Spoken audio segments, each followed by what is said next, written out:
Which came first, the chicken or the egg? It's an age-old question, and we can't give you the definitive answer, but we can take you to a hatchery to see how baby chicks are bred. It's the first step in commercial chicken farming, or the second step if you think the egg came first. Chicks come from eggs fertilized by mating, but a hen can lay eggs without mating. Those unfertilized eggs are the ones we eat. The fertilized ones go to the hatchery 3 or 4 days after being laid.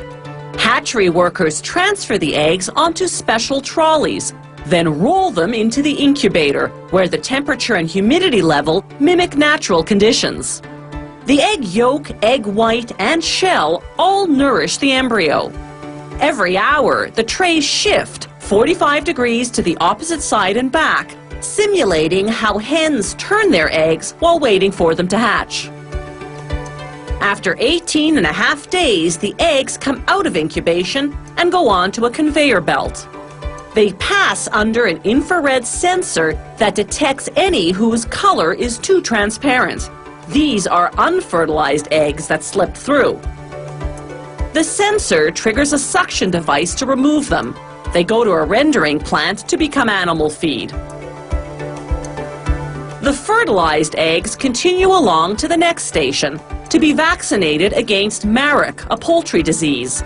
Automated needles pierce a hole in each shell and inject the vaccine into the amniotic fluid surrounding the chick.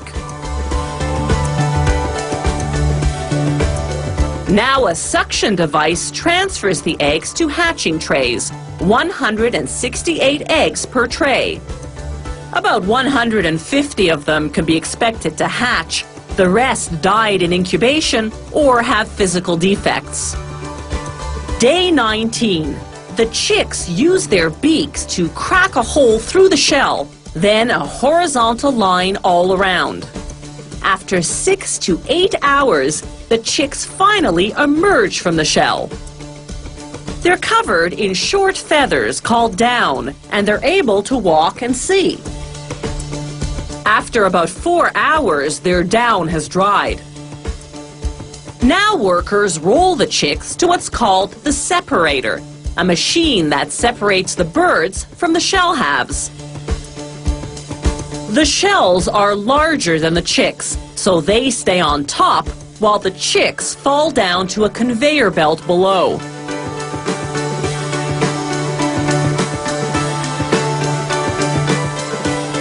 The shells, which are high in calcium, go to a rendering plant.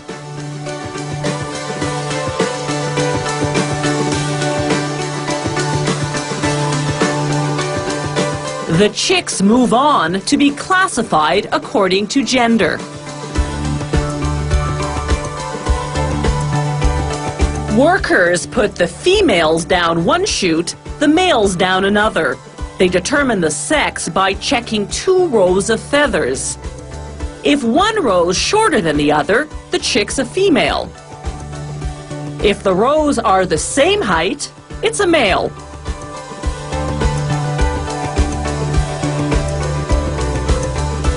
Each chute feeds a separate conveyor belt.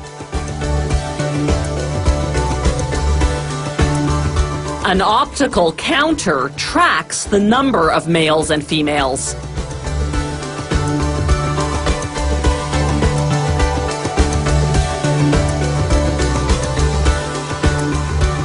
The chicks now fall into specially designed transportation boxes, 102 chicks per box. Some clients request that their order of chicks be vaccinated against bronchitis. Those boxes pass under an aerosol sprayer that sprinkles them with a mild dose of vaccine. Poultry farms raise chicks for either meat or eggs. Females used for egg production begin laying eggs at about 20 weeks of age. For meat production, females reach slaughter weight in about 38 days. Males, depending on market size, take from 40 to 65 days.